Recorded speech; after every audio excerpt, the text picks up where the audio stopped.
Hey, Jake. Hello, David. What you doing? Just about to record a fire podcast. A fire podcast. Should we get into it? Should we let our fans hear all the great stuff we got to talk about today? Just jump right on in the deep end, baby. I love it. Let's go. Hello, everybody. Good evening. It's 8:30 today when we're recording. Welcome to Third String Opinions. Appreciate you guys tuning in. It's your boy David and my co-host Jake. Jake, say hello to our fans. Hello to all of our fans. All 6 subscribers or so, whoever you guys may be. But appreciate everyone coming back again and listening. Today we got a pretty full plate for you. Always talking about the MLB as that season is currently underway. But man, we have some teams moving there. We're going to jump into NBA and NHL. But honestly, the main focus of today, the main kind of excitement we have is going to be football, only days away. So let's stop dilly-dallying and get after it.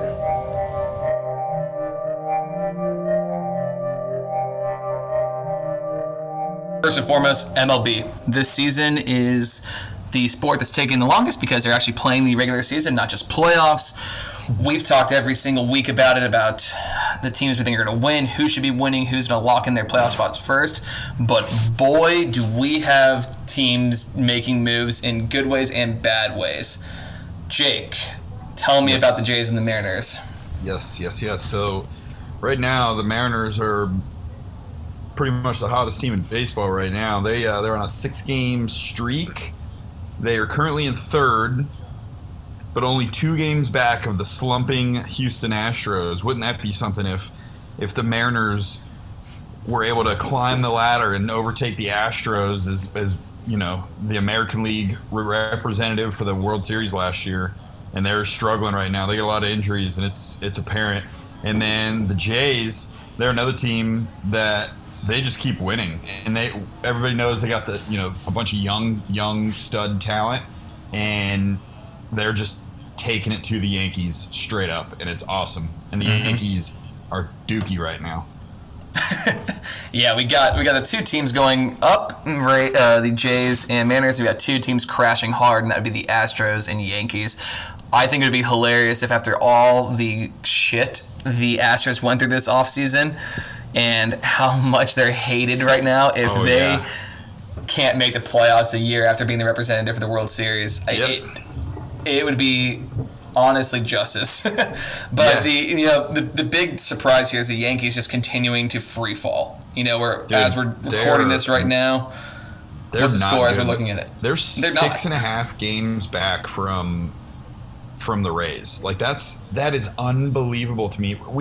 Every week we record this, I feel like we mention something about the Yankees, and rightfully so, because they're the evil empire. They're the team that always spends $1 gazillion for players. They made Garrett Cole a $300 million man. It's like, and they just, I don't know, they just can't do it. They can't stay healthy. They suck. They're playing in Buffalo, where the Jays are playing this season, and they were complaining that the lighting was too bright last night in the stadium. It's like, man, things are going bad in New York when they're starting to complain about the lights. It's like, God, what a bunch of boobs. And they're currently losing in the bottom of the 5th, 2-1 to the Jays again. Oh, God. I mean, okay, I'm going to get to the score in a second here, but at what point do you have to wake up in the morning, look in the mirror, and you're like, why on earth do we suck so bad? Like, at what point do you blame the other person who's looking back at you instead of saying the lights in a minor league stadium are what's causing you guys to play bad against a division rival who is now ahead of you in the standings? Like, not only are the Jays...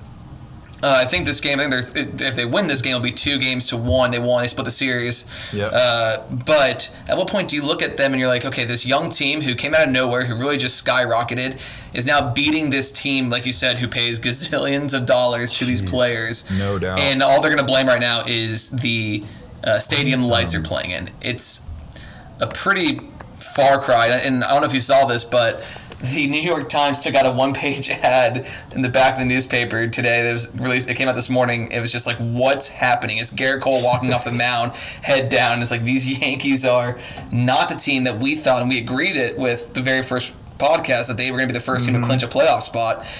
It would be crazy if the Yankees and last year's American League representative don't make the playoffs, and I hope it actually happens. It would just cause so much of a firestorm.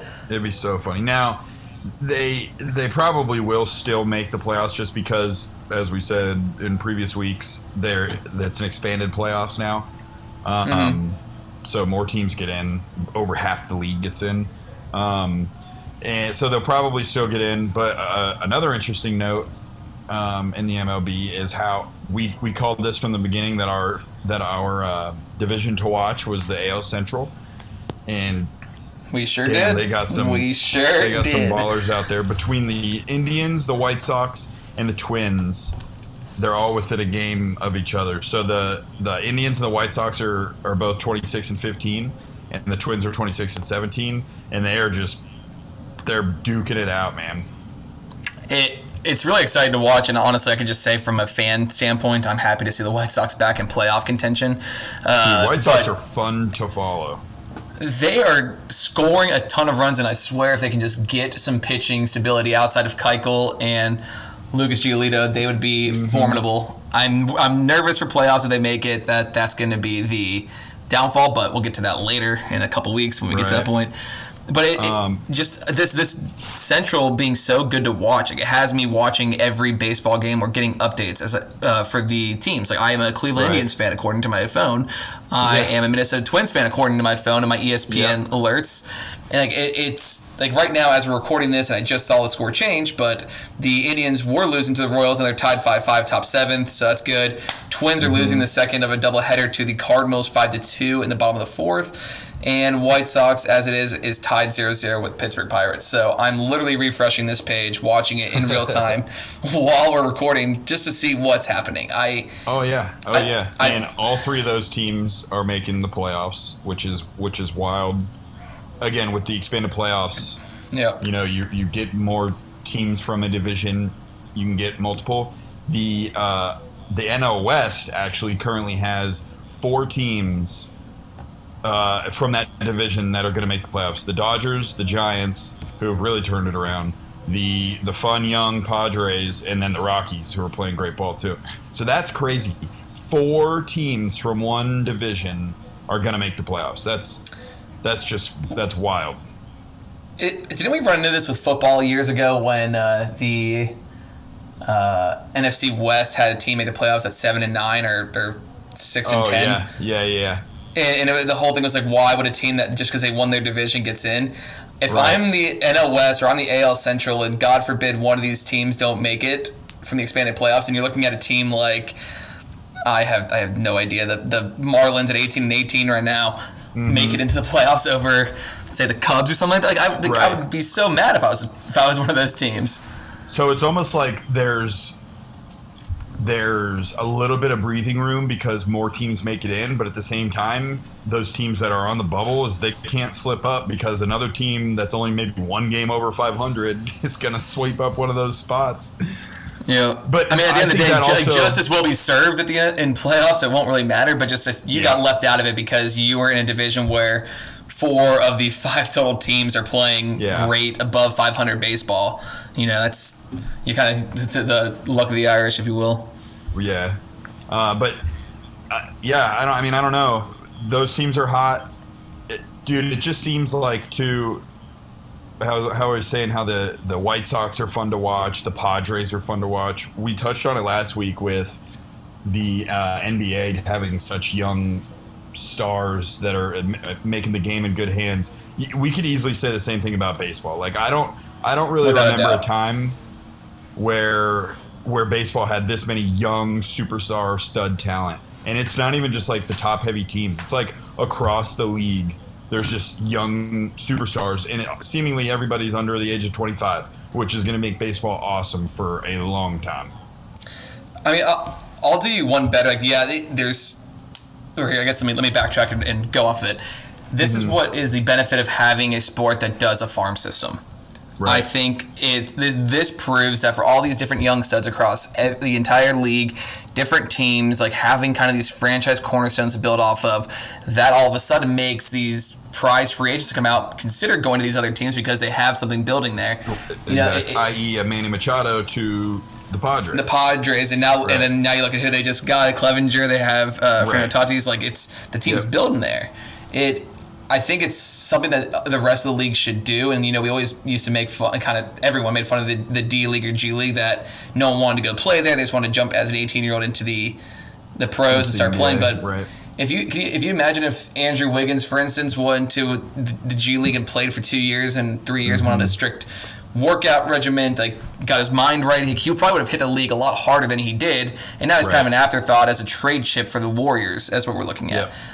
Just imagine giving these young guys the ability and time to grow into their bodies to then make the next jump, and not look at it as a bad thing. Like MLB players get drafted, they go to Double-A, great. They got drafted by their team, now they're going to start working. It shouldn't be something that's frowned upon, but I'm glad the MLB in doing it this way proves that the farm system is important. I think now my one better would be not just because of the young players that they have, but as someone who hates 160 game seasons, I think it's so long, so overdone, makes every other game except for September and October not important. The 60 game shortened season makes every game worthwhile. You're not seeing many players taking an off day for rest anymore. They're only doing it because they have to have maintenance.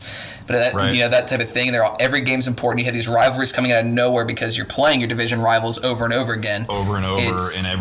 It's just a mad dash to the finish.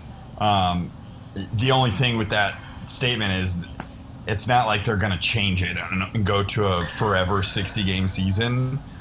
I would like to know what viewership is compared right now to a Tuesday night game compared right now in a Tuesday night game during a 160 game season. Like, what does that viewer look like? Because baseball has struggled. I'm sure it's so much more of a higher viewership now, and I think that's from a multitude of things. I think it's because there's only 60 games, so like you said, every game does matter a little bit more, or it seems like it does, and because we didn't have the first, what would have been regular 3 months of baseball.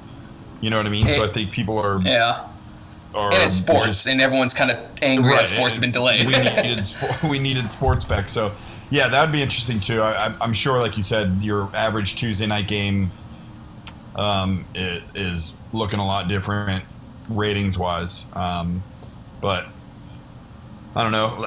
It's wild that there's only, 2.5 weeks left of the season, and then we're right into playoffs with it. So yeah, it's gonna be an exciting way to end it. I'm excited to see these divisions we talked about. This final sprint to the finish line here, and I would love to see some of these big name teams miss the playoffs, and just think that'd be absolutely hilarious.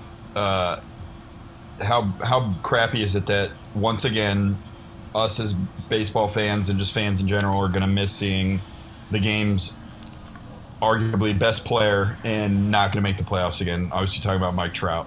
What a shame situation that is that they have out there in LA. I wish I was more educated into what their farm system looked like, just to see what's on the horizon for Mike Trout. He just signed the $400 million contract this offseason. So he's locked in there. They're locked into him. He's committed to them. But it sucks, especially when he's in Anaheim, and anyone who's on the East Coast watching, you're not going to stay up and watch those late night games. You're not going to do it. So you're missing probably 75% of their games to begin with. Yep. Right. And then the fact that when you go into the playoffs where you want to see the league's best, and he is the best player in baseball. Yep. Even doesn't matter what position, he is the best player pound for pound in the sport. And you're not. It sucks. It just makes me wonder what are they going to do to right the ship for that guy? You know what I mean? You don't want him being another, Ken Griffey Jr. or somebody like that who is one of the greatest and just never even sniffs a chance at a ring. But yeah, I mean, he can't leave. They can't trade him. Yeah, exactly. He can't. Not going anywhere. Yeah, so who are you going to bring in? Like, who else are you going to throw ridiculous, stupid money to in a grasp to... Well, and they threw a ton of money at Anthony Rendon from the Nationals, who was a World Series champion last year. A big reason why the Nationals won. They bring him over, and he's doing well, but it's like they just don't have the pitching. They don't have a lot of things, clearly, as they're looking towards the basement of the AL. I would assume they have to go and get, if you think of the free agent class that come out this season, they have to go get a bunch of C and B level pitchers. Just go after the small guys, throw them more money than they're worth, see which ones stick, and have a turnaround season, and then build from there. Because it's too late now to try to get prospects. Like, you're going to waste the next 5 years of Mike Trout's career if you go that route. Right. So you have to get these they're going to have to be buyers for sure. Yeah, you have to go get like Lance Lynn. You have to get those players. Yeah. Pull them away. Maybe you get Cole Hamels. I think he signed a 1-year deal with. He only had a 1-year deal with Atlanta. So yeah, it's some veteran guys. Yeah, you're right. Right. Like, that's the only way, and see if they can get some season together where they can build off of it and start attracting other players together. Because it sucks if we're going to miss out on probably all of Mike Trout's career because he's not going to make a playoff. Because that's the only time us in the East Coast are really going to be able to watch it. Right, like we will literally not see him because we're not gonna stay up till midnight watching a game. We'll see him at the All-Star game every year when there is one. Like, there's all these things, like, we'll see him occasionally, but we should see him when it's the bottom of the 9th inning and he's at the bat. You know, like exactly. Let's. I don't know. To kind of funnel this away from the overall sport as a whole, like Mike Trout and that sadness. What's more sad is actually that I have a big parlay going on right now. And I'm getting crushed. Absolutely crushed. I think my only win right now, it looks like the Oakland A's, because I got them at plus 1.5. They're up on the Astros 4-2 top 7. So that might be my only win right now. Well, if it makes you feel any better, I have a current Braves minus 1.5 runs on the Marlins, and the Braves are losing in the to end the 5th 5-0. So that's not looking great. No, it's a good day for betting. I was so confident when I made my bets today. We chalk it up as a loss, cry tonight, was to go to sleep, and gear up for tomorrow. Moving on to tomorrow. Yeah. And for those of you guys who are curious who Jake and I use as we go and make these bets, we actually track all of our bets through bigsportsguide.com. Just went live, new platform. Head over there, take a look at it. It's where you get real-time updates on scores and analytics on the game. Analyzes your picks, tracks all of your picks, keeps your record for you, keeps your wins-loss bankroll. It's awesome. Got to check it out. Even if you don't want to look at your win-loss record because you just keep losing on bets, just don't go to that. Don't go to that tab. Don't click that one for a little while. Alrighty, so let's continue on here to the next sport, the one that's going in there that's been playing a little bit and a lot of excitement. That would be the NBA playoffs. If you guys remember from last week, Jake and I kind of had our debate on who was going to win Game 7 of the Rockets and Thunder. What a game that was to end that entire series. But it looks like Jake I have to right, eat crow. Jake was wrong. Yep, I have to eat crow because Jake called the Rockets moving on. I said no way. I was already talking about how the Rockets were going to blow the team up, who they were going to trade. I was going on all these hypotheticals and really missed the mark here.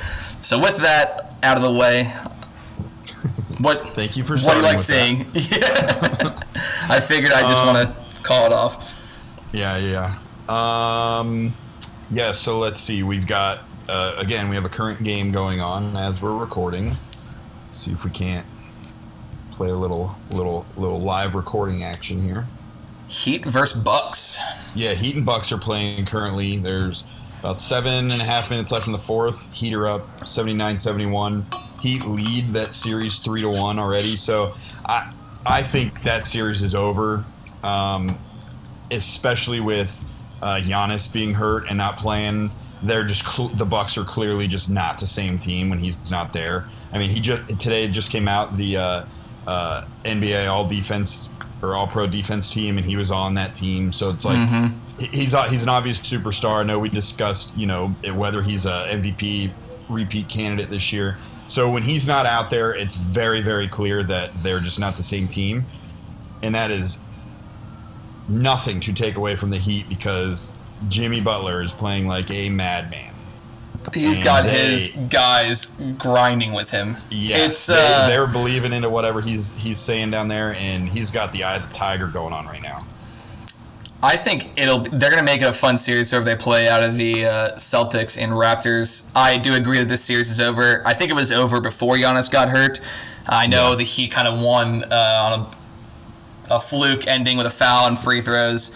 Right. But it just looked like they figured out a way to frustrate Giannis, and the supporting cast wasn't there to pick it up. They did pull out the win last game, but that's more of a momentum and kind of adrenaline shot. When you see your leader go down, you want to go fight for him and pull out that victory. Mm-hmm. I don't think that's something they're gonna be able to put it through. I mean, again, it's 7 points, plenty of time left to come, or 8 points, plenty of time left to come back. I don't see them winning the series. I think the Heat are going to be waiting for who I think in the next series. Talk about Celtics and Raptors. I think they're going to be waiting for the Celtics. I think the Celtics are so good. I think so too. Celtics are playing very good basketball right now. And it's not even just like one solo guy is doing it. Is they're spreading the wealth out. That team's deep, and they're playing some great basketball against a Raptors team that, you know, they were coming in out of the bubble season. They were pretty hot. They were playing really good basketball, and they kind of hit a little bit of a. It seems like they've definitely hit a little skid on their end, but the Celtics are playing very, very good basketball. I think the skid that the Raptors hit was the Celtics. The Celtics play the same team, really fluid ball that the Raptors play, not ISO kind of driven. And I think when you get a team that plays the exact same way you do, it's one that has a better talent. And unfortunately, I think every single player from the top down is better on the Celtics than on the Raptors. And that's nothing against the Raptors. I just think they're outmatched in their own game.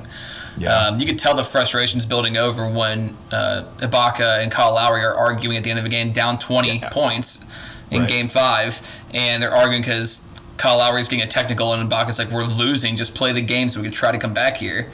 So I think mentally, the Raptors are probably going to be out. I wouldn't be surprised. No, actually, I would be surprised if the Celtics don't close it before Game 7.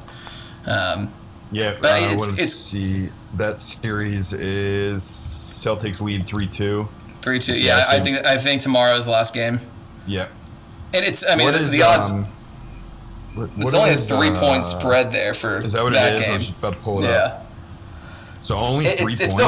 It's still close. I mean, I don't think the series has been close enough to say that it's a 3-point game. I think the Raptors' one win on a buzzer beater was the fluke. That was it. But I would comfortably take Celtics with a 3-point spread. Now the other game. Well, we have another one tonight. Later tonight, we've got Lakers and Rockets. That series is tied 1-1. Lakers are favored tonight. They are now. It's now showing a 4.5-point spread. I took it at a 5-point spread. I took Lakers given the 5 points. I know you were kind of on the opposite fence of that one. Yeah, I mean, I think 4.5 points. It's been 2 close games the entire time. The Rockets have Russell Westbrook, who's just not scoring and basically being dared to shoot now. So I would think if you took a Lakers at a 4.5 or 5, that's a good bet. I would take the Lakers. I'm sorry, to the Rockets with the plus 4.5 or 5 points. Yeah, that's a good bet. I feel like it's safe. It's been close games and just enough that you could sneak in and win there. I do think the Lakers win this game. Kind of think they're going to win the series anyway. But it's another example. And again, if they lose game 1, we talked about it. Everyone overreacts about LeBron losing, and he doesn't have enough people to do it. It's the same storyline. Yeah. This is why the Lakers aren't deep enough. They're not going to be deep enough to beat the Rockets. They come back in a gritty game, beat the Rockets game 2. Now, and again, are favored to win game 3. I still, though, he's 35 years old. He doesn't look like he's slowing down in any way. I have a hard time, as long as he's out there on that team, really saying that they're dead. You know what I mean? And right. I know that's not what you're saying by any means now, but like, if he loses a game 1 or something, I'm not touching the other team in a bet. And for game 2, because LeBron it seems like he just doesn't lose back-to-back games. I know obviously it's happened before, but he's the type that he can just will a team a victory. Yep. Whether or not you're going to be able to keep that up against a full team of talent. If they're a 7-game series, we don't know. But I agree. Like, you made the right choice. I bet against them on Game 2 because I thought the Rockets just like had the edge, and not because I don't think LeBron and Anthony Davis could win a game, but they sat out for a bit. Right, Rockets just right. played. They had talent Right. to compete. He doesn't lose when the game's on. When a game is a must-win, he hardly ever loses. You'll see him check out when he's down 3-1 in a series going into Game 5, something like that. But except for the Cavs winning the Warriors, we understand that. But most series, he has his moments where you think he's fully engaged, and times he's not. And I think he'll be engaged tomorrow. And I think we're going to walk ourselves into a Clippers-Lakers Western Conference Finals. But with that said, Nuggets are dirty. They are, and the series is 2-1, so it's 2-1 in favor of the Clippers. So it's clear that the Nuggets can win. It's not a sweep. I know we talked in the last podcast how we were just like, it doesn't matter who plays the Clippers, they're just going to get drubbed. And that still may be the case. It could still be a 4-1 series final, but at least the Nuggets they're showing up. You know what I mean? They're playing and they're having decent games. Now that said, they are heavy dogs tomorrow. They're 7.5 point dogs tomorrow. That's a lot of points. That's for how the game's been going. I mean, the Clippers or the Nuggets were one Kawhi Leonard finger away from having a 1-point game. Birdie. The old birdie. And for those that can't see, because obviously this is a recording podcast, I'm flicking David off right now, as we can see each other. That's what the Kawhi block was. They don't call him the claw for no reason, and he literally had the tip of his claw. Dude, like stop Jamal Murray's dunk. If he had cut his fingernails earlier that day, he would have blocked that. Like that's how close that was. If his hand was up against the rim blocking it there, it would have snapped his finger because he was coming with some force there. He had some give. But I mean, if I'm the Nuggets, I'm not angry about this. Like, it sucks that you lost that game, but you again were one finger away from taking the lead in that game. I think at 2-1 and 7 points, that's a save. I'd take again Denver with plus 7.5. Same way we do the Rockets. Take that points, and get out. I tend to agree there, I think, because 7.5 points is a lot. And we see time and time again, I got burned by it 2 weeks ago, how, should the Clippers win by more than 7 points? Yes. But we see it all the time, garbage time free throws. They'll be up 12 with 3 minutes to go. They take out all their starters. And then Denver comes in and scores the garbage time extra 6 points, and then there goes your spread. So yeah, I tend to agree with you there that it's just. I mean, the half point makes a difference. I think the half point is the most influential part of that number. I lost yesterday on the over under of 220.5. I took the over 220, and I took the over of it and ended like 219.5 or 219 is what the end up being. Like, just missing it by half a point and makes you lose bets. And I think it's the same way you could view games in general. If within half a point, like you said, the garbage time comes into play. They're going to score points. At that point, it's a free for all at what the skill level is and what they're trying. Right. So cool. Well, guys, let us take a quick break. Going to jump back in with NHL, college football, some pro football. Football, baby. Talk about some $1 million that were paid out this weekend, but get a drink, take a sip. We'll be right back. All right, so next up in the playoff world, we are in the conference finals of the NHL. We got a game going on. I kind of like this recording when games are going on. Like, we can, not that people are going to listen to it tonight, but like we're kind of like real-time reactions. So the game going on right now is Game 2 between the Dallas Stars and the Vegas Golden Knights. Dallas leads that series 1-0. It's currently the end of the first, and it is scoreless. On the East, we have they've played one game, and the Islanders the Islanders lost to the Lightning by I think the Lightning just scored again, actually. Just constantly scoring goals. Threw up an 8 spot on the Islanders, and that was not surprising in the least. Lightning do nothing but score, and they showed it. Yeah, I mean, I think that's probably the consistent trend that we keep talking about is lightning score. Lightning our offense, or fast as can be. And they drop on the Islanders the 8-2 victory. The crazy thing, and with the expanded playoffs and how much we talked about how much we liked it, some teams being left out or who lost in the play-in series, whatever it may be, these 4 teams, I would say 3 of them, I'd say the Islanders I wasn't really expecting, but I know you picked them. 3 out of the 4 teams are all 4 teams. No, go ahead. Make it clear. Make it clear.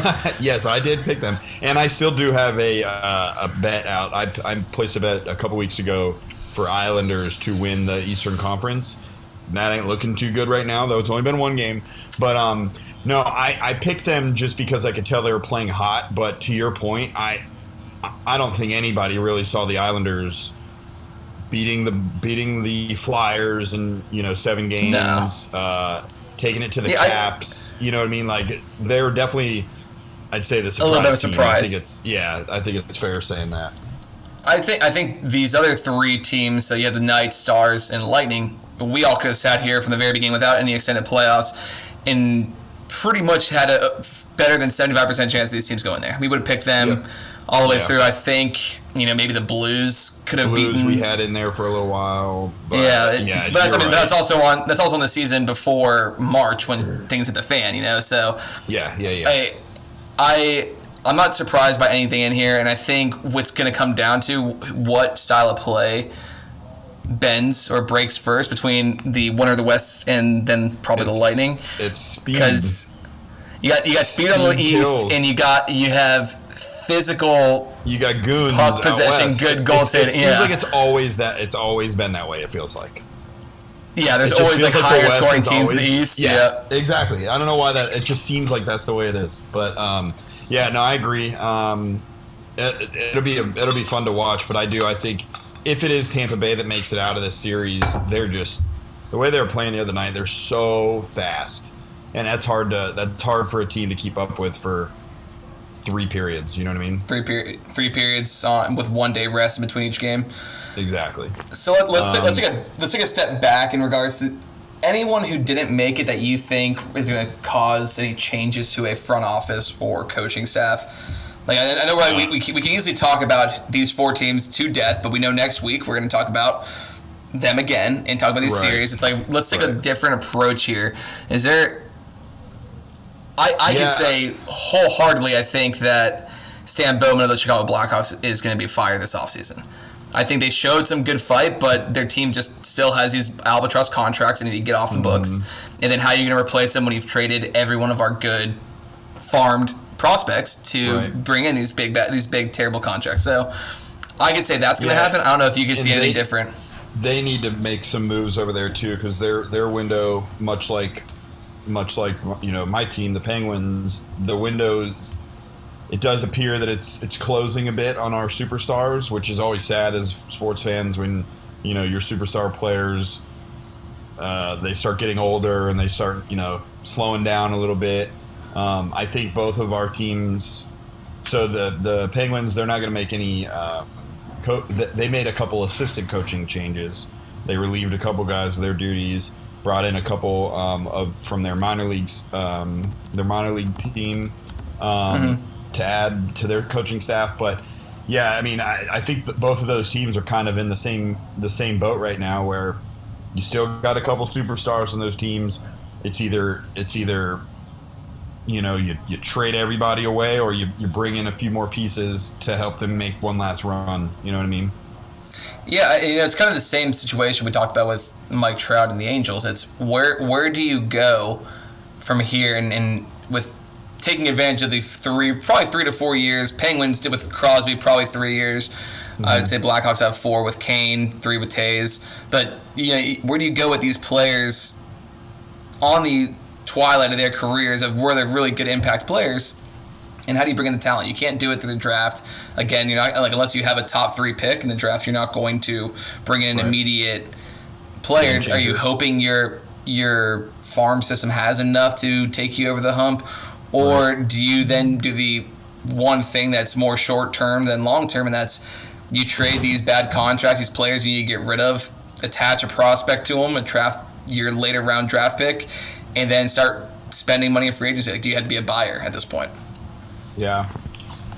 Yeah, the thing that's going to be interesting to see is the quick turnaround that there's going to be, because this season is going to end here within the next month, but then I know they pushed the next season back a little bit, but like they have to draft, they have to have a quick off season, then they're right back into the 2020-2021 season. You know what I mean? So it's like I think the off season, the upcoming off season for them is going to look a little bit different, maybe a little frantic, but yeah, no, it'll be an interesting thing to follow. But yeah, we can, like you said, these series that are going on now, we'll be able to dive in them more next week because the series will be a little bit more developed. Series we developed, we'll probably know who's coming out of it and at least give us more. And like right now, I feel like we've just been talking about Knights, Lightning, Islanders, Stars coming out when they made it to that second round. And not to be a dead horse to our listeners, we just don't feel like talking about those teams anymore. No, if we're going to be completely honest. The hockey season ends when the Penguins get eliminated, and that's that. Moving on. We've got CFB is back, baby. In whatever form it's in. Football. In whatever form it's in, it's back. So we had scoring. We had games. We have teams playing the sport. There was games. There were touchdowns. There were actual games. Yeah. And then this week, I know a lot more teams start up this week. You get some ACC action. We get a little bit of the Big 12 action. I know the SEC is they start a week behind. I believe. A week behind. Yep. One more week. But yeah, no, I'm very, very excited, and I'm excited to get in on some of the picks on these games too. I'm going through these scores right now as we're going into this segment, and I'm just looking at it. And granted, these are all obviously a Conference USA team, Sun Belt, so you're not in the Power 3, and I'll keep saying Power 3 until Big 12 and Pac-12, or Big 10 or Pac-12 come back into play, so it's a Power 3. So all these non-Power 3 conferences are playing these games. I'm honestly looking at taking overs. You saw Navy get destroyed by BYU yesterday, 55-3. I mean, you have Arkansas State and Memphis Tigers 37-24. Like, these games are above 50 points. Or even, I think the highest one as of yesterday was North Texas versus Houston Baptist Huskies, 57-31. Like, this is week one, and honestly, I don't think it's going to change when you get to the Power 3 conferences either. I think these first weeks are going to just be Huskies. I honestly was going to say the UConn Huskies when I read Huskies, but realized it wasn't the same team, same school. No, I just think even these first weeks, we're not going to see much competition in these first games. You know, it's already a changed schedule instead of the main big out of conference games. Right. I mean, I think that probably the closest one, if I'm looking at it, depending on how you rate it, would be like Georgia Tech versus Florida State, Notre Dame versus Duke. Other than that, the rest of these games are not entertaining, I would say, or at least from on paper. But football, who cares? Football's back. We're gonna watch, obviously, and we're gonna overanalyze everything. I'm watching till my eyeballs fall out. If Trevor Lawrence incompletes one pass. Yeah, I know. No, I love this time of year because this is like the double TV setup time of year. Oh yeah, it is. We had all those memories in our photo album saying all the times in college we used to do it. Yeah. Yeah, so that's what I'm looking forward to, is just watching different games. And we knew that this was going to happen. We knew that with COVID canceling everything and pushing everything back, like, this is going to be the first time ever that we have all of these sports going on. You would never have basketball going on the same time as football. You know what I mean? Right. You'd never have that going on hockey with college football, hockey, golf. So it's like, this is awesome. I need to get 6 more TVs. But yeah, I mean, like you said, you kind of already said it, that there isn't a ton of huge, big, jump off the page games at you. Is there anyone that looks kind of risky to you? A lot of the big spreads this week. So I think you could take. So week 1 of college football is always the hardest one to bet because they're not like the NFL where you know there's not as much turnover, right? So teams can lose a lot of players and bring back a completely different team the following season, whereas in the NFL, there's not that many moves, and you're familiar with guys rather than a turnover of a full grade. So the first week is always the toughest to bet. Probably good going with the over-under bets. But, like, there's a couple that I'm looking on here that I like. I like the App State against Charlotte, -17. I'm jumping all over that. That's a good one. App State, they always, to me, are not underrated. They're probably rated appropriately, but they're very good for the small conference that they play in. And they made me some money last year, and I'm gonna hopefully continue riding that wave. I'm looking. Like I think North Carolina versus Syracuse with an over/under of 65. I think that's an easy under in my opinion. Right. I don't see there's too much. But the spread is 22. I would take Syracuse with its plus 22 and under 65 if I was betting that game. If I was betting both those options, I feel like that's 22 is insane. Like that's so many points. Syracuse is trash. Yeah, didn't Syracuse beat Clemson like 2 years ago? Yeah, they did. I mean, I'm just they always have a win, and you never know what this is going to turn into. I'll be interested to see how some of these lines change. You know how they tighten up or even expand a little bit right before game time too. But at 11:30 on Saturdays. I like the Miami giving 14 points to UAB. I like that bet also. Mm-hmm. Are you doing any? You think you're gonna do any big parlays? Try to get a quick 12-team winner here. 12-teamer. If we get a 12-teamer, I'm buying a new house. I think one to stay away from. Maybe actually no. One I think I like is over 60 for Clemson, Wake Forest. Yeah, definitely. I can see Clemson getting out there and putting up 50 themselves. Yeah, I think the score is going to be 53-7 or 52-10.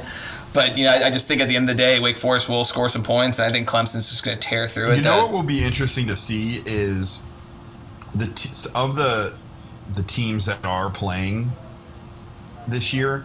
Like I wonder if the gameplay is going to be any different.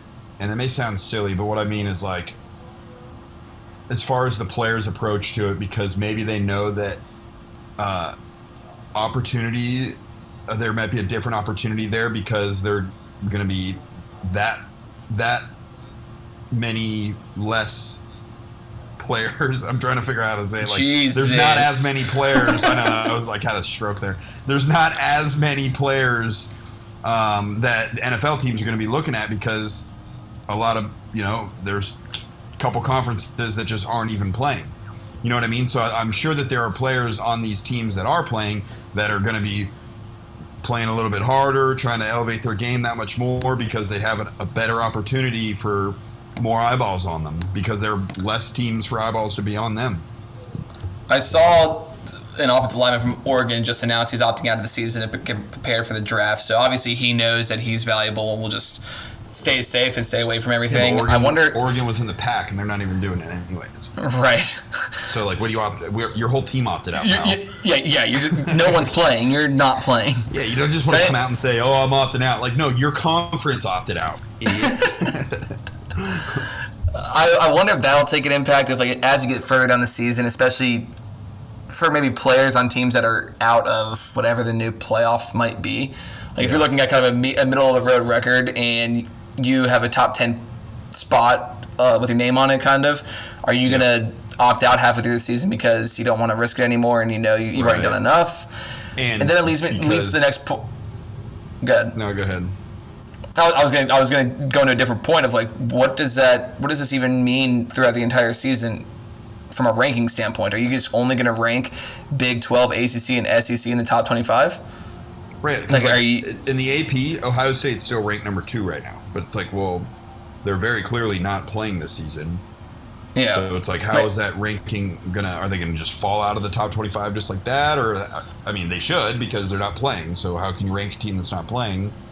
But it's that like, also are you gonna wake up one with- morning and see every team eliminated from the top 25, and all of a sudden you're seeing, North Dakota State? Yeah, exactly. Well, and that also leads into then, because I agree with you. Like, it'll be interesting how this season unfolds with players that, opt out, and what if they are big name players for a team that just completely changes the dynamic of a team. Where does this leave us with a bowl season? Are we even going to have a bowl season?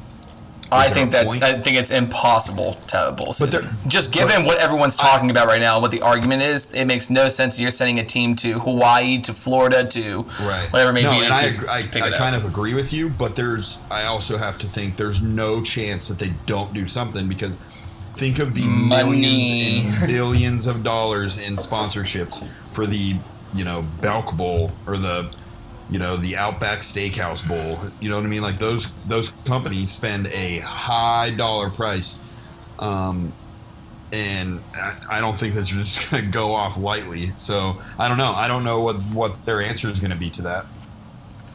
It just doesn't feel like it's something that's going to happen, and I'm. Yeah, I mean, what do you do? You go back to the BCS bowls, and you change. You go back to that. You just pick your top 6 teams to play in the big time games. And then the rest of them, you have them go bubble and play all in Kansas. Right. Because is there still going to be a college football playoff, or I don't know. So this kind of sparks in my. I was playing golf on Friday. I was lucky enough to take the day, go out and play an early morning round, and in the midst of these slow moving groups, like 4 groups in front of us, it took 3 hours through 9 holes. At the 10th hole, the single behind me decided to join me, and we're talking. He's an Ohio State fan, and good man. His first reference was like, honestly, whoever wins a championship, it doesn't matter. It won't count. No one should give him any credit. It should have an asterisk because the team's not playing.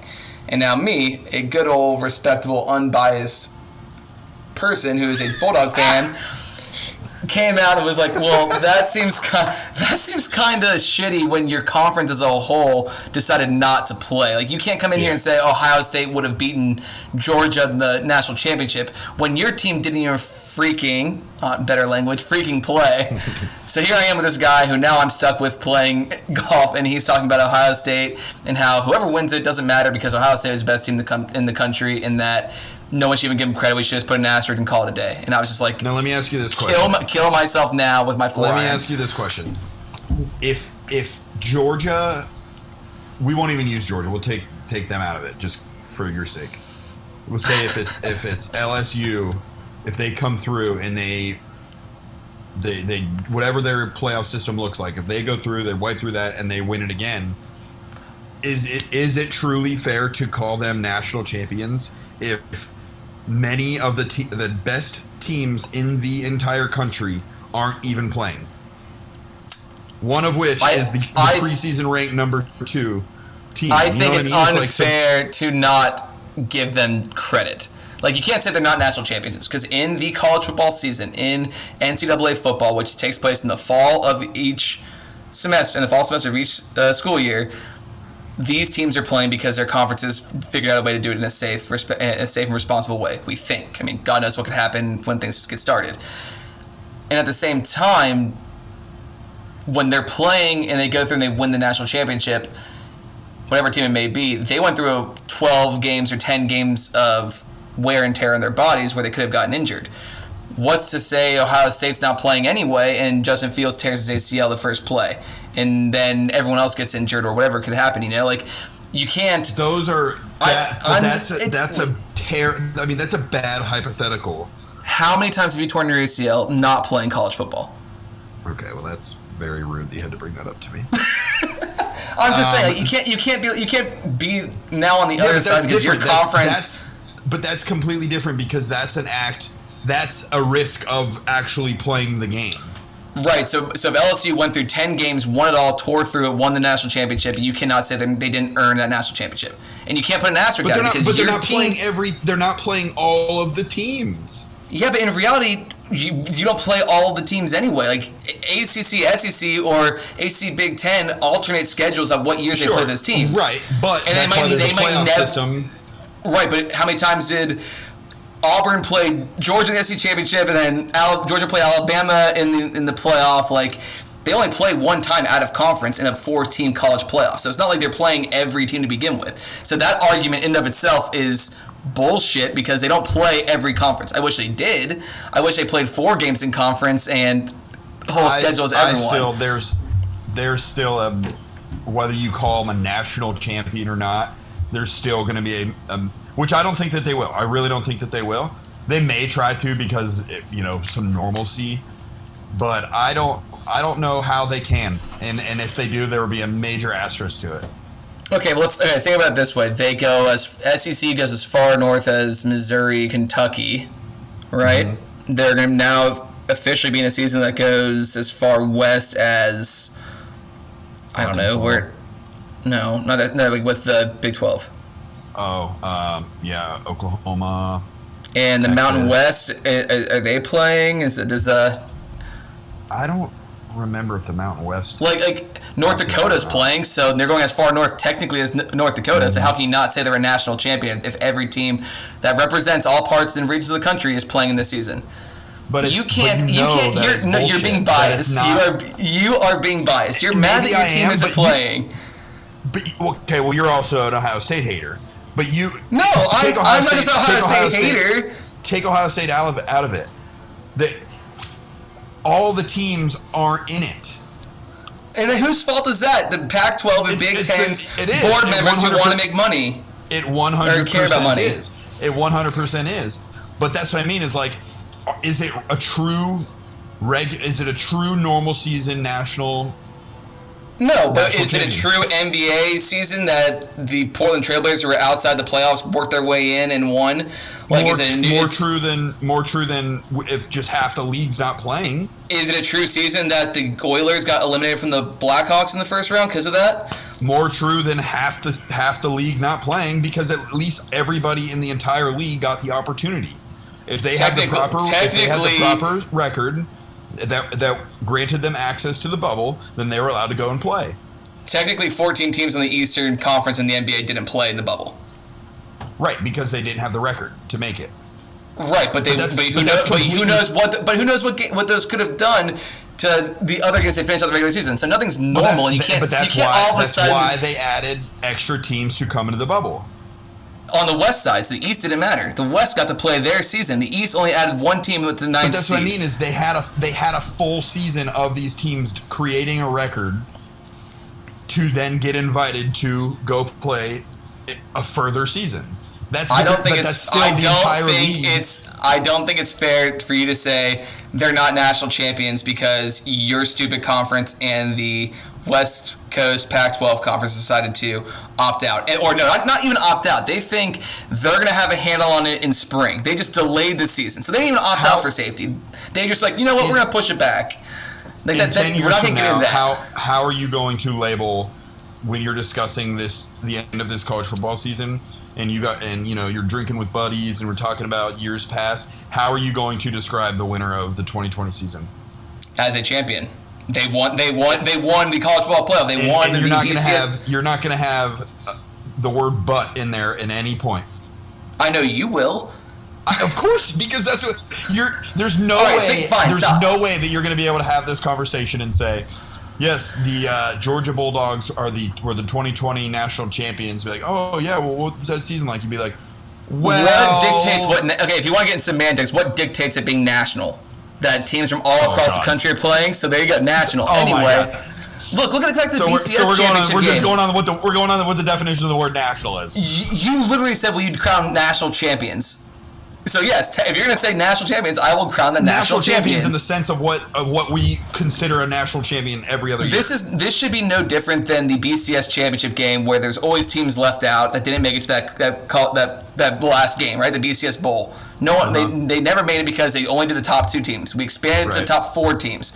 There's no difference if Ohio State never plays an SEC team throughout the entire season in playoffs and doesn't make it there, than them right now not playing an SEC team or ACC team or Big 12.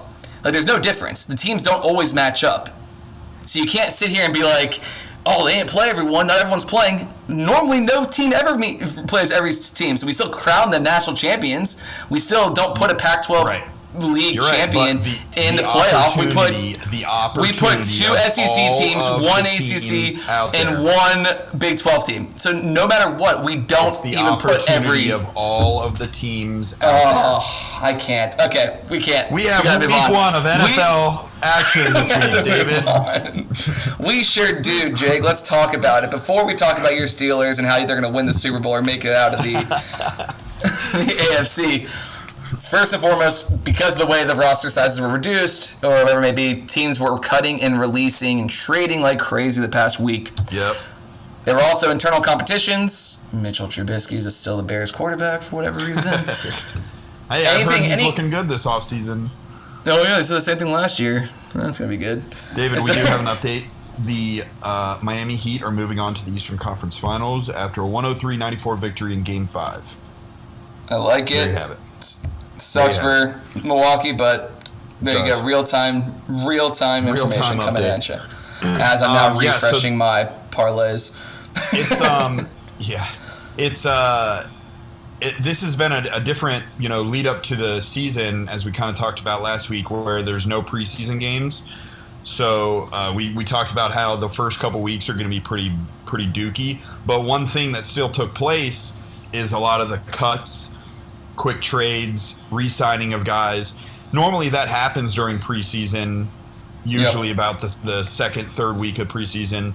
So that is still taking place. It's just there's no real preseason games to watch to get a judgment case on who's playing well and what bubble guys are going to make a team or not make the team. But no matter, we have live game. Were there any trades, cuts, releases, anything along that surprised you? I know for me, the fact that the Jaguars continue to be a dumpster fire of a franchise, releasing Leonard Fournette. I know he has personality issues. There's been all these reports that come out about how he is inside the locker room. The dude ran for career highs last year, and he's still in the prime of his career, and you just let him go, and he now signs with the Bucks. Like, could that offense get any more powerful? Yeah, but somebody made a good point, and I saw this, and I was like, that's actually interesting, is he said, I'm going to call it now the 2020 Bucks or the 2019 Browns. And that could very well be true. Yeah, they have all the hype, but they still have, granted, it's Tom Brady, the GOAT, but he's still 41 years old, 42 years old. At some point, he's going to have a bad year. Right, it's going to happen, and Father Time is still undefeated, you know what I mean? And yeah, they got a lot of ads and stuff, but what if Brady goes down? Injuries obviously are for every team. You can make that claim for every team, but the thing that I'll keep an eye on with them is just Tom Brady and how, if his game is diminishing in any way. You know what I mean? Yeah, no, it makes. They definitely have probably too much hype. You have Gronk coming back after a year off, so who knows how game ready he's going to be without having a full preseason. I think it's crazy. I like all the action. It's kind of the same overall concept of all sports right now. The shortened seasons, condensed off season, whatever it may be. You are getting a lot more action in a shorter amount of time, not just from gameplay, but overall just roster moves, training camps. Reports are coming out constantly about these teams more frequently because everything is in such a short time frame. Normally you have like 8 weeks of training camp, then 4 weeks, 5 weeks of preseason, then you have 2 weeks off before the first game of the season. Now we condense it all into all of August and first week of September. Right. Looking ahead, is there anything you're betting on this weekend with them? I will be. Interesting. The Bucks, they're 3.5 point dogs this weekend. They're playing the Saints, and the Saints are going to be very, very good this year, I think. So that's just interesting. We talked last week how that division alone is going to be just a gunfight. And it's a bloodbath. Starting off in week 1. The Falcons are hosting the Seahawks. I know we both have the Seahawks as our NFC representative to the Super Bowl preseason pick. So Falcons are 1.5 point home dogs. That's That's a interesting one to me. This actually may be the only sport where home and away actually still matters. Even though there's no fans, you don't have like that 12th man aspect. It's different environments, different weather. If you're in a dome and not in a dome, like turf compared. Now I do think always playing still indoors, traveling across country from Seattle to Atlanta, like you still have that. And I think I think the Seahawks by 1.5 is too little. I do think they win, but I think if you think it's going to be a 2-point game or a 1-point game, I unfortunately put the Seahawks as a better team overall than the Atlanta Falcons. Mm-hmm. However, we know that the Falcons can easily be great, just as easily they could be terrible. So it depends on what team you get on the field that day. I'm looking at, I think, the Bears playing the Lions. Bears are the underdogs at +3. Now, the past 3 seasons, the Bears have owned the Lions. Same team's coming back on offense, but with better coaching, hopefully, and the defense is still top 3 in the league. I don't think that the Lions getting Adrian Peterson is going to make them a 3-point favorite. So I'm kind of confused as to that number. But the same way, that intrigues me. I every time I bet your stupid teams, I always get burned. So I think I'm done with you. I'm done with you and your stupid teams. I agree. I tell everyone not to bet on teams I root for. It's terrible luck, but the numbers just don't make sense. Odds are the Lions will win by, I don't know, or the Bears will lose by 4 points instead of 3. That's just how it always is with my team. So don't bet on them. Do not follow my advice at all. I do think what's funny is the Eagles only favored by 6 against Washington.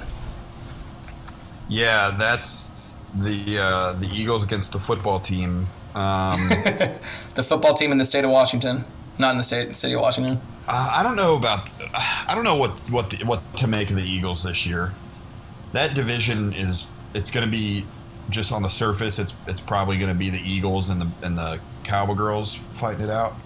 Mm-hmm. But don't show any bias in this podcast. Make sure we keep every. Oh no, we are very much allowed to show which teams we do not like. You'll never hear me call biased people.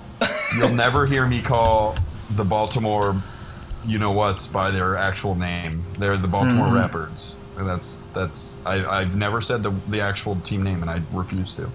But anyway, right. I don't know, that 6-point number for the Eagles is interesting.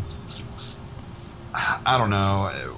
What's Washington going to be like? Are they actually going to take a step forward this year? I feel like Washington's been waiting to take a step forward for the last 10 years, and they just don't. I think if Alex Smith ends up starting week 1, which I don't think he is, I just know he made the cut, right? Yeah, they did. Made cuts. They named Dwayne Haskins as the week 1 starter. Yeah, I'm going with I'm not thinking that the team in the state of Washington or city of Washington is going to cover 6 points. I think the Eagles is a good bet. The Bills -6.5. I like that one. Oh, I guess the Jets. Bills, yeah. Bills -6.5 at home. I like that one a lot. I'm adding that one. I mean, for the most part, all these games have pretty interesting numbers. Again, in a good way. I think the crazy ones are what we talked about: the Seahawks, Falcons, Lions, Bears. But I think even with Cam Newton, the Patriots are going to stomp the Dolphins. I think the Ravens are going to stomp the Browns. Yeah. That's an 8-point. That's an 8-point spread. That's heavy on week 1. I know. That might be too heavy. This also might be a sport I don't touch this weekend or next weekend because. Yeah. Or what is it? What day is it today? Is it this weekend? This weekend. Because I just don't know what team is going to come out week 1 without having any preseason. Right. So I would assume a bunch of these are going to be hit or miss. So maybe I just leave it alone. What I'm definitely taking, I'm taking Buffalo -6.5. I'm taking, what's the other one that I said? Falcons 1.5. Yeah, I think that's basically that 1.5 point. That's a win-loss pick there. Right. I don't know, but I'm waiting to see that one. I honestly could probably Buffalo. And I would take your Steelers. Steelers minus 5.5. I think that's easy. That's a one touchdown game. I don't think the Giants have anything there right now to do it. I know Saquon's a fucking stud, but freaking stud. Yeah. Sorry, freaking stud. And then yeah, I'll probably take Patriots 6.5. I like it. As we transition to our final segment with the PGA Tour, I lost my parlay, but I only lost it as of now. I mean, if the White Sox get one more run, then I definitely... Even if you had won that parlay, you wouldn't have nearly won as anywhere close to the amount of money that DJ just won on Monday. $15 million for winning the FedEx Tour Championship, or the FedEx Championship. That's a hell of a payday there, pal. The man made $20 million in 2 weeks. I was just gonna say, somebody put it together, and I think it was like a 4-week period. He made like $19 million. Like, what? What is that? What even is that? You're looking at like some of the biggest contracts in history of sports right now, and it's like, oh, $30 million for a year. He made $20 million in 4 weeks. Yeah, I'd like to see what his yearly earnings win was this year, because it's got to be 25 mil or so. That's wild. I mean, he's won 3 times. He won 3 times before the Northern Trust, right? Mm-hmm. I think he was a 3-time winner this year. Yeah, he made a lot. I mean, good for him. Kudos to him. He crushed it. It was very. I don't know what to make of the Tour Championship with him starting at 10 under. Like, I understand there needs to be some sort of advantage for him, and I know why they do it, because they don't want somebody to win the tournament and not win the FedEx. They want it to be the same person. But it just seemed like it didn't seem like a Tour Championship type.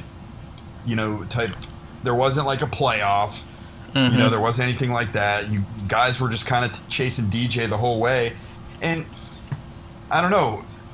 We just talked about the run that he's been on. I mean, maybe that just, to poo-poo on my own point, maybe that's just a product of him just being an absolute god right now on the golf course. I think everyone has the same odds to get that advantage when you get to East Lake. Mm-hmm. I still don't agree with it. It just feels weird that, like, he starts at 10 under and finishes winning by 2. Not over John Rahm. He beat John Rahm by 3. So first place, second place didn't really matter. But what do you think his mindset is going into 18, only up a stroke with a bunch of people waiting in the clubhouse for him to drop back one? Being up 2 strokes, giving yourself an easy iron off the tee and par the hole out, even bogey, and still have a place to still be safe. Like, I would rather have them tally up all the points, because that means whoever played the most, whoever won the most and finished the highest, get a chance. Will be at the top there every year. If you just made it into the 30 for Eastlake, you're still getting paid a lot. You still have a chance to get up an extra 4,000 FedEx points if you win the tournament. So, yeah, right. I just think it's stupid being like, hey, anyone outside the top 5 or top 3 will lose. You basically have no shot at winning. No, JT started at -3 this tournament and ended up at -9. You could say that Xander Schauffele had a better tournament than DJ did. Yeah, without a doubt. I think Xander started at 5 under and ended at 18 under. So it's like, yeah, he just had a better tournament than DJ, but he had a 5-stroke disadvantage and he lost.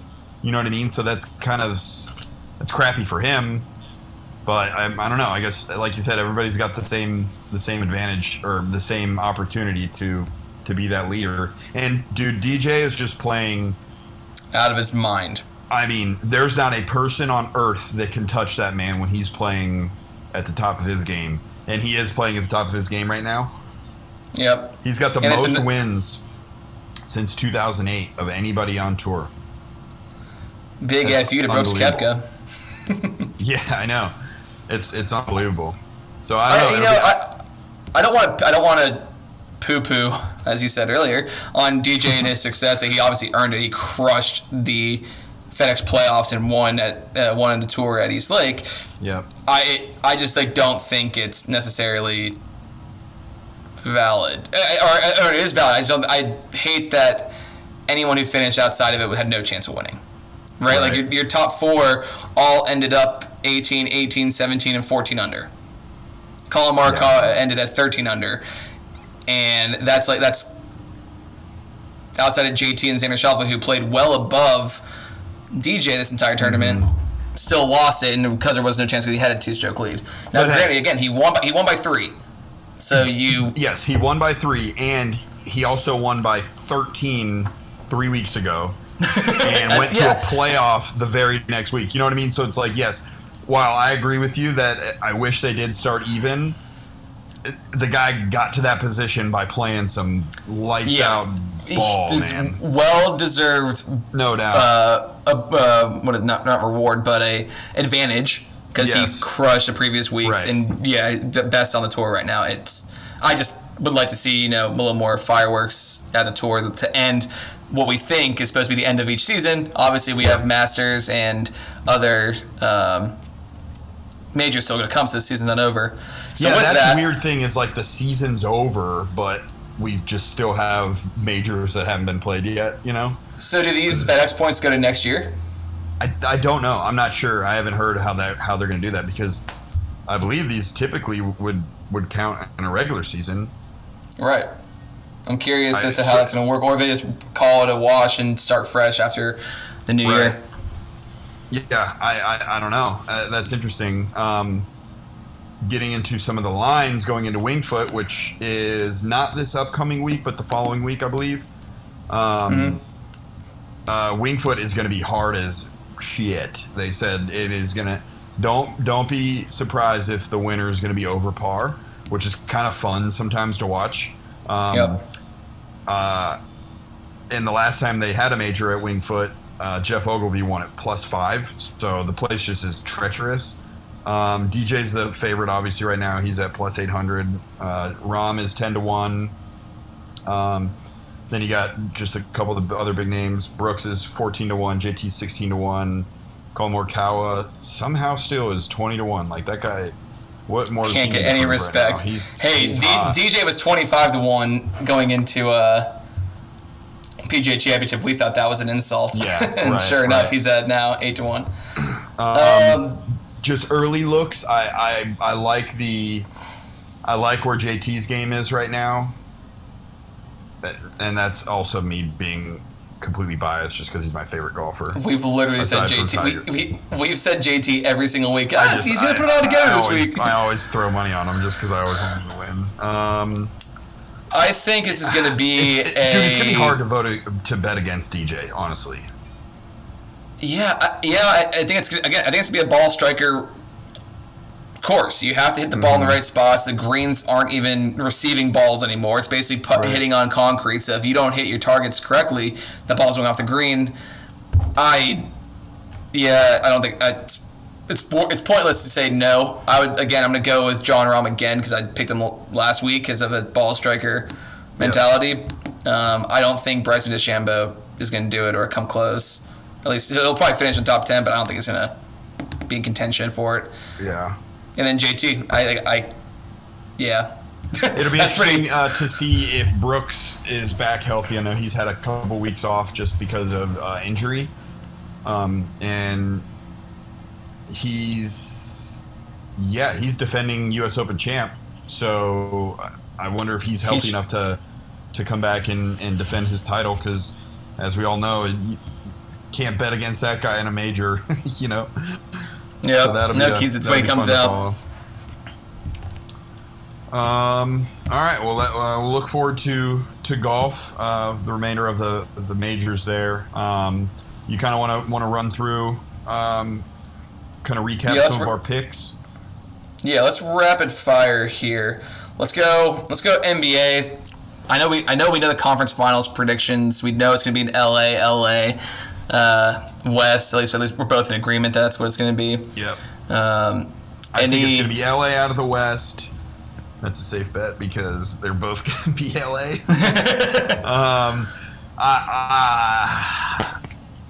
I'm not going to make that pick yet. I need to see how the Lakers handle this series here to really determine if I think that they beat a Can pull healthy through. Clippers team. Okay. Who do you got in the East? I mean, obviously we know the Heat, I'm going to take the Heat coming out of the East. I like it. I'm going to go Celtics out of the East, and if I was to bet on any game, it would be the Celtics -3 tomorrow against the Raptors to seal it. I like that bet too. All right, moving on. MLB. What games you want to watch for this? Dude, I'm so lost with MLB right now. I can't win to save my life in the MLB right now, so I'm going to be watching. I just don't feel comfortable enough to give out picks to anybody listening. I mean, I could not agree with you more. I lost my parlay. I'm not betting on the games tomorrow. I'm hoping the White Sox win again. And then for NFL, I gave mine. I'm going Buffalo -6.5, Patriots -6.5. May tease that Falcons Seahawks game, but gotta wait a little closer to see what I'm liking on that one. I like the Eagles. I like the Eagles 6.5. I like the Bears +3 against the Lions, and I actually will be taking the Seahawks -1.5. I like it. I like when we have a little bit of differences. Games. Yeah. Makes us more fun. For sure. And then college football, I'm going to add a couple, but off the top of my head, I like the I'm actually going to take, I think it was so I'm taking App State -17, and then I am going to also take I'm going to take Tar Heels -22. I was going to say the other one. Okay, that works. I'm probably not going to actually bet on college football just because we talked about how week 1 is kind of a crapshoot. So, like, do I want to lose money? Do I not? Or if I do, it'll be a probably guaranteed win. But I would you know what I would be taking? I would be taking Ohio State like -38 or something this week. You want to know why? They always cover the spread. Always. The game to watch for me would be Syracuse versus North Carolina. I think that might have the potential of an upset. Other than that, though, let's watch Clemson and Oklahoma just crush people. Steamroll. Yep. And with that, guess what time it is? It's time to end the show with our third string things. This is where Jake and I give our 3 things that are important to us, whether it's just strictly from a specific sport or overall life in general. So, Jake, go ahead and kick us off. So my first one is kind of a cool, interesting thing, especially for us basketball fans who grew up watching basketballs in the 2000s, 2010s. Steve Nash gets a 4-year deal to be the head coach of the Brooklyn Nets. I think that's awesome. I love Steve Nash as a player, and I just think it's so cool how some of our favorite players that we watched growing up now are becoming coaches. I think that's a hire to. I know Kevin Durant's close with Steve Nash because of his time at Golden State. Steve Nash was a kind of a consultant there, and then it's good to have one of the best mental point guards in Steve Nash coaching Kyrie Irving. I think that's a solid players first coach that they hired there. I know. Agreed. Yeah, we're good there. My second thing is I'm sure you saw this. It's been everywhere. Novak Djokovic got disqualified from the Tennis US Open because he accidentally hit a ball right at the lines judge, socked her right in the throat, and this video is so funny. Hopefully the woman's okay, but he got DQ'd because apparently, obviously, you're not allowed to hit a ball at the lines judge, whether it was intentional or unintentional. I thought the DQ was a little bit extreme. I think that they could have dropped him at a game or even maybe a set. But to just DQ him from the entire tournament, that seemed extreme. But if you haven't seen the video, it's pretty funny watching this woman just tumble over, holding her neck as she got socked by a tennis ball. I'm not sure what the rules are in tennis, if that's how it works, if you can drop him a game. The DQ is fine. I mean, he overreacted, and unfortunately someone got hurt from it.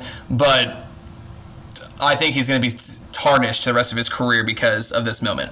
Well, he's also kind of a DB. He's been known as a DB. He's had issues before, but no, you can't deny how good he is. I just wonder if it was somebody else, a lesser name.